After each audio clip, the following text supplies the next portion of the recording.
I didn't think much of it the first time, just a single black trash bag sitting next to my bin like it had always belonged there. But a month later, I was paying money every week for garbage that wasn't mine. And that's when I realized someone on my street had quietly decided my house was their personal dump. And the worst part, they didn't even try to hide it.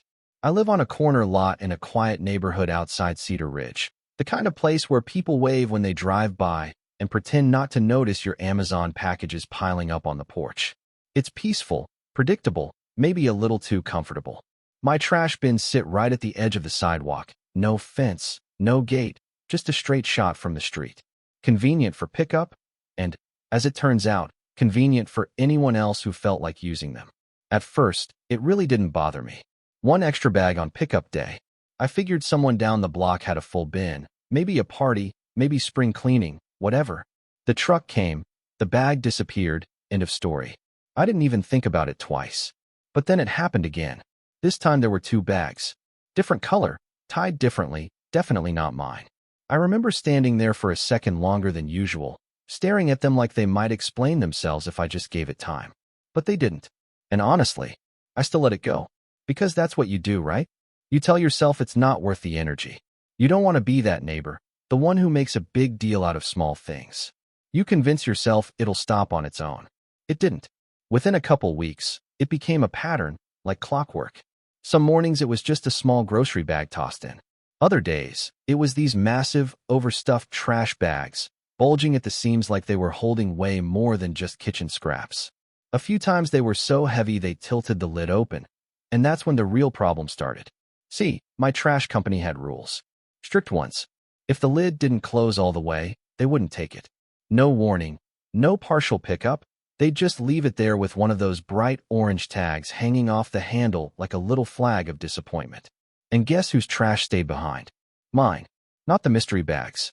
Not the stuff someone else dumped in there overnight. My trash, the one I actually paid for, sat there baking in the sun for another week. The first time it happened, I thought it was a fluke. Maybe I overpacked it. Maybe I didn't push the lid down hard enough. But then it happened again, and after the third time, I knew exactly what was going on. So I started buying these overflow stickers. Couple bucks each.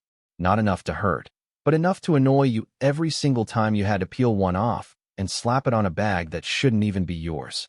I'd stand there early in the morning, half awake, holding someone else's garbage, thinking, why am I paying for this? And that's when it shifted. It stopped being a minor inconvenience and started feeling personal. So I started paying attention. Not obsessively at first, just noticing things.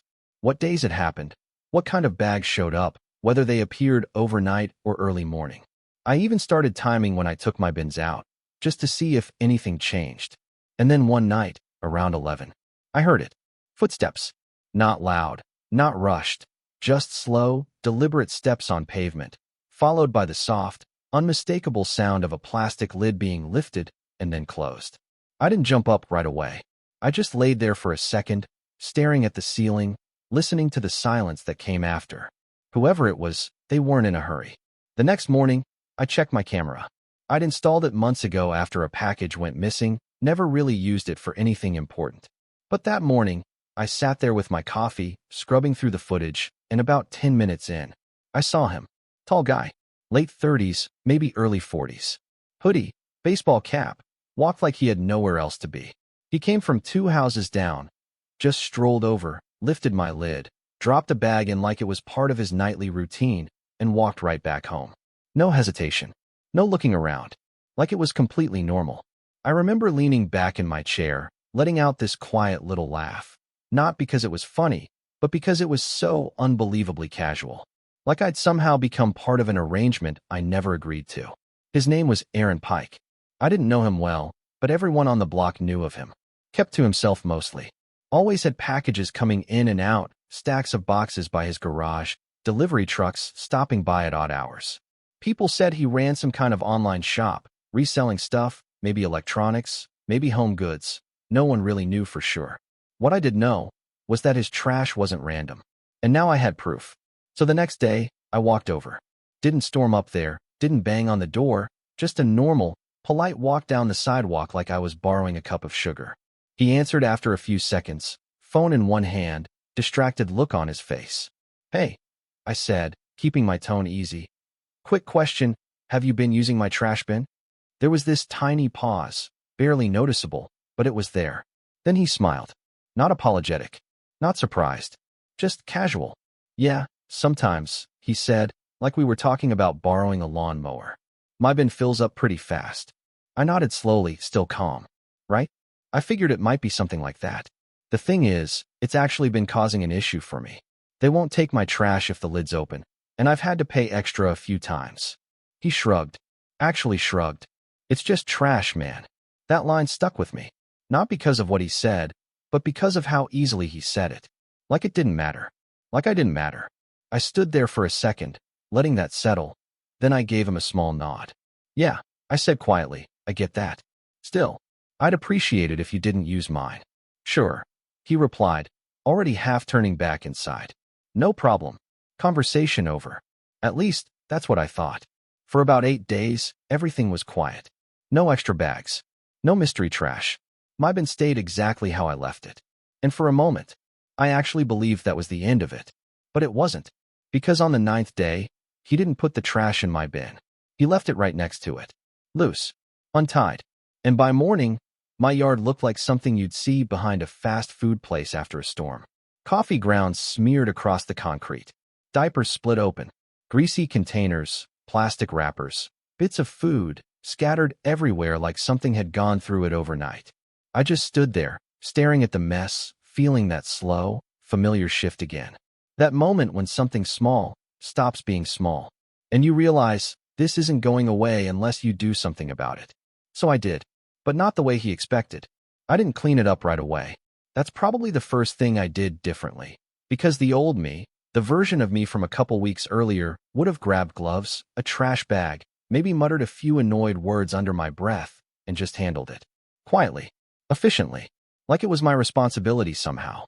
But that morning, I just stood there, coffee in one hand, staring at the mess like it was trying to tell me something. And in a way it was. Because this wasn't random anymore. This wasn't someone running out of space or making a one-time mistake. This was deliberate. Petty. It had intent behind it. I could almost hear his voice again in my head. It's just trash, man. I let out a breath, set my coffee down on the porch railing, and finally grabbed a pair of gloves. Took me about 20 minutes to clean everything up. Longer than it should have, mostly because I kept stopping, looking at the different pieces. There were things in there that didn't belong in normal household garbage. Shipping labels, torn boxes, bubble wrap, foam inserts, branded packaging, some of it still clean enough to read. I started noticing patterns.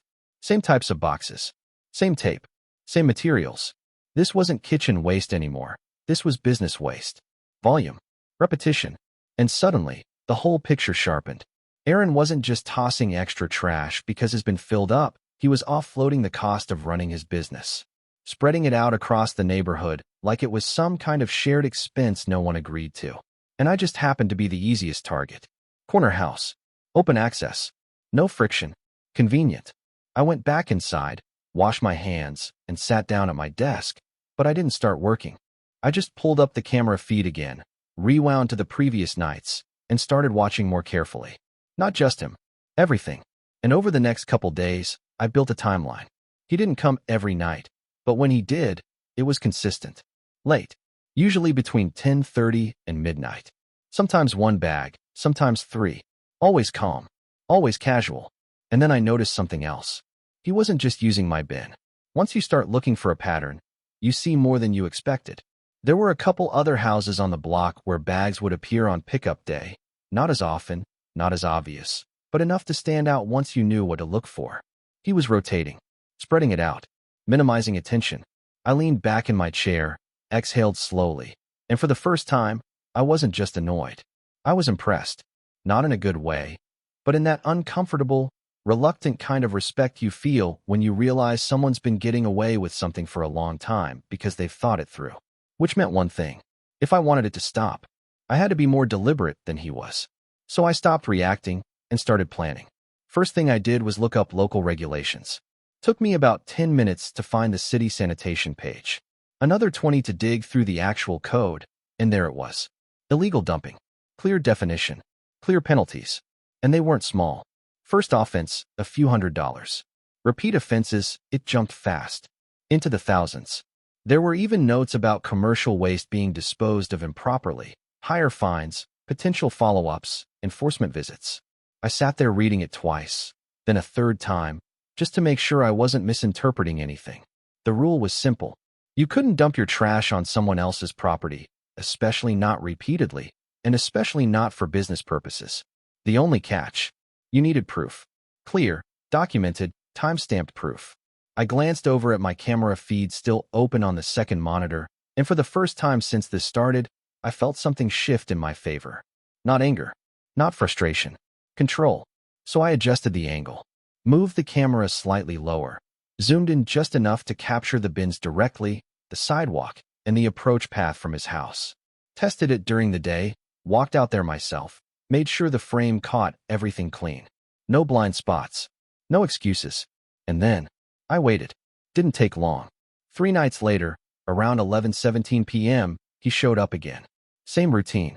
Walked over like he owned the place, lifted the lid, dropped in a bag. Then another. Paused for a second like he was considering a third, decided against it, and walked back. The camera caught everything. Face, movement, time, clean. I watched the clip twice, then saved it. Next night, same thing. Different bag, different time. Same result.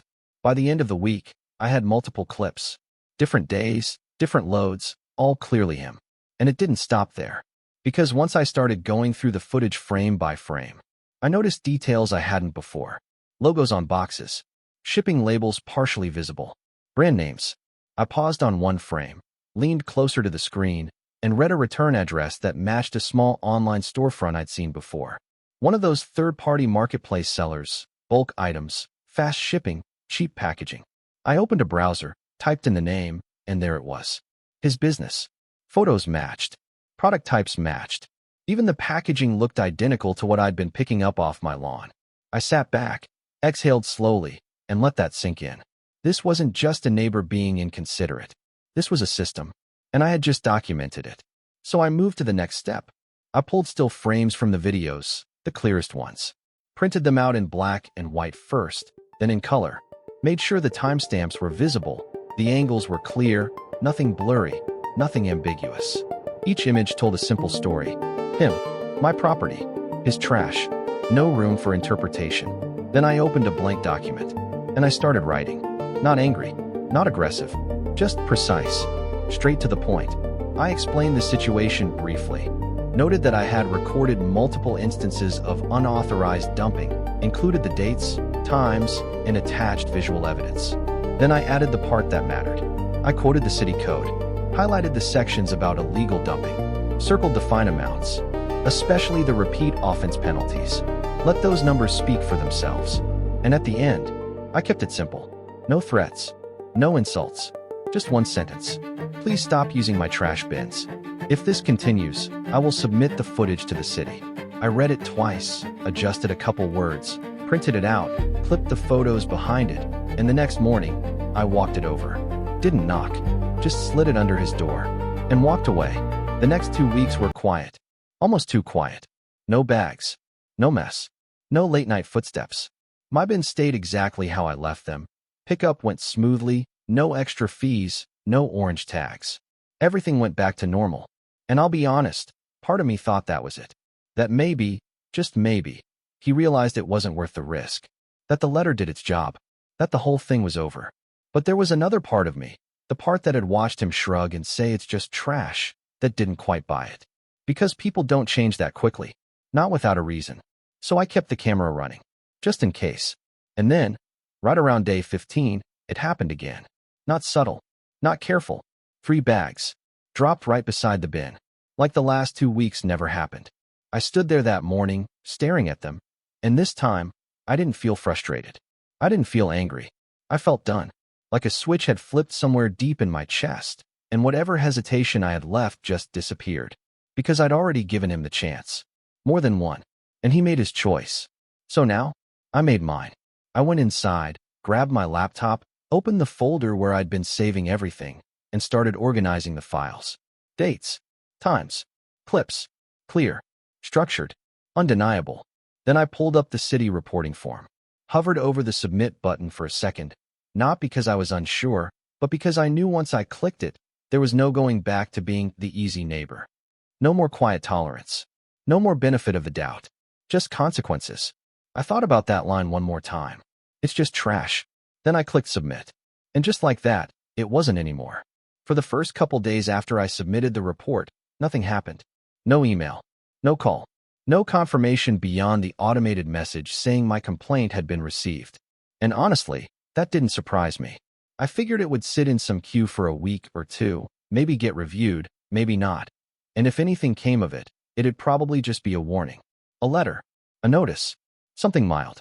Life went on like normal. Trash day came and went without issues. No extra bags showed up. No footsteps late at night. The street felt quiet again, in that same predictable way it always had. But there was something different this time. It wasn't peace. It was tension, like the kind you feel right before a storm, when everything looks calm, but the air's just a little too still. Then, 4 days later, I got a call. Unknown number. I almost didn't pick it up. "Hey, is this Daniel Mercer?" The voice asked, calm, professional. "Yeah, that's me. This is Officer Grant with Cedar Ridge Sanitation Enforcement. I'm calling regarding the illegal dumping report you submitted." I leaned back in my chair, glanced at the camera feed still running quietly on my second monitor, and said, "Yeah, I figured I might hear from someone." There was a brief pause, the sound of papers shifting on his end. "I reviewed the footage you sent over," he said. "It's very clear." Something about the way he said that made me sit up a little straighter. "We've actually had a few reports in your area over the past couple months," he continued. "Nothing this well documented. Your clips helped connect a few things." I didn't say anything right away. Just listened. "We're going to follow up on it," he added. "You might notice some activity over the next few days." "Activity?" I asked. Another small pause. "Enforcement." That was it. No details. No promises. Just that one word. And somehow that was enough. We hung up a few seconds later, and I just sat there for a moment, letting it sink in. Not excitement, not exactly. More like confirmation that this had moved beyond me. I wasn't the one dealing with it anymore. The system was. 2 days after that call, I noticed a white city truck parked halfway down the street. Not right in front of his house, just close enough. 2 people stepped out. Clipboard, uniforms, the whole thing. They walked up to Aaron's driveway, knocked on his door, and stood there waiting. I watched from my window, not trying to hide it, not making a show of it either. Just observing. He opened the door about 30 seconds later. Even from that distance, I could tell something was off. The way he held himself. The way his shoulders stiffened when he saw who it was. That easy, casual energy he always had, it was gone. They talked for a few minutes. One of the officers pointed toward the side of his house, where his bins were. The other flipped through pages on the clipboard, stopping at something, tapping it lightly. Aaron said something back. I couldn't hear it, but I could see it in his face. Defensive, then confused, then a flicker of realization. That was the moment it clicked for him. You could actually see it happen, like a switch. The officer handed him a document. He took it slowly, glanced down, then back up again, his expression tighter now, less certain.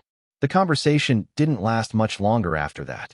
They nodded, turned, walked back to the truck, and drove off. Aaron stayed standing there for a few seconds, just looking at the paper in his hand. Then he went back inside. I didn't feel triumphant. Not in the way people think you would. It was quieter than that. More like balance. Like something that had been tilted for a while had finally started to level out. Over the next week, I saw the truck come back. Not every day, but enough to notice. Follow-ups. Checks. Conversations. And then, about 10 days after that first visit, there was a knock on my door. I already knew who it was before I opened it. Aaron stood there, hands in his pockets. No phone this time. No distracted look. Just present. Up close, he looked different. Not dramatic, just worn down a bit. Like the last couple weeks had taken something out of him. "Hey," he said. "Hey." There was a pause. Not awkward, just real. "I got your letter," he said finally. I nodded. "And the report?" Another nod. He exhaled slowly, glanced down at the porch for a second, then back up at me. "I didn't think it was going to go that far," he admitted. I didn't respond right away. Just let that hang there. Because what do you say to that?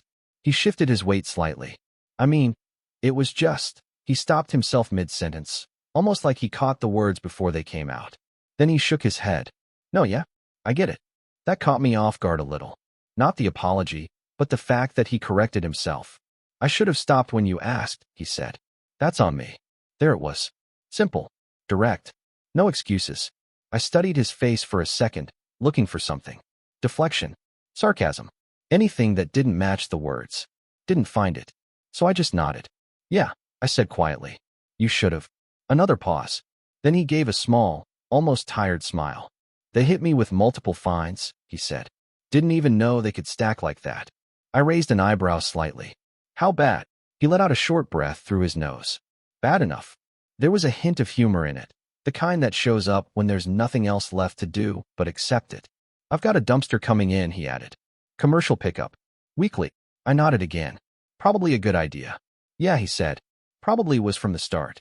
We stood there for another second. Then he gave a quick nod of his own. Anyway, I just wanted to say sorry. All right, I replied. And that was it. No handshake. No long conversation. Just an understanding. He turned, walked back down the path to the sidewalk, and headed home. A few days later, a large commercial dumpster showed up in his driveway. Dark green. Heavy lid. Scheduled pickups twice a week. It wasn't subtle, and it didn't need to be. From that point on, everything changed. No more extra bags. No more late-night visits. No more mess in the morning. My bin stayed mine. Pickup days were smooth again. No stickers, no fees, no orange tags swinging in the breeze like little reminders of someone else's problem. And slowly, the street settled back into its old rhythm. People waved again. Packages came and went. Life moved on. But something underneath it had shifted. At least for me. Because the thing about situations like that, it's never really about the trash. It's about where people draw the line. What they're willing to ignore and what they're not. I spent a long time being the easy option. The convenient one. The guy who didn't make things complicated. And for a while, that worked. Until it didn't. Until someone decided that my silence meant permission. That my patience meant access. And maybe, that's the part that stuck with me the most. Not the fines. Not the cameras. Not even the confrontation. Just that quiet realization that if you don't define your boundaries, someone else will do it for you. And they usually won't be as generous. So yeah, I made his trash expensive. Not out of revenge. Not even out of anger. Just because at some point, doing nothing costs more. Now I'm curious. What would you have done? Would you have let it go, kept paying those extra fees, hoping it stopped on its own? Or would you have handled it differently, maybe sooner, maybe harsher? Drop your thoughts in the comments. I read more of them than you'd think. And if you've ever dealt with a neighbor who crossed a line like this, I want to hear that story too. Because out here, it's never just trash.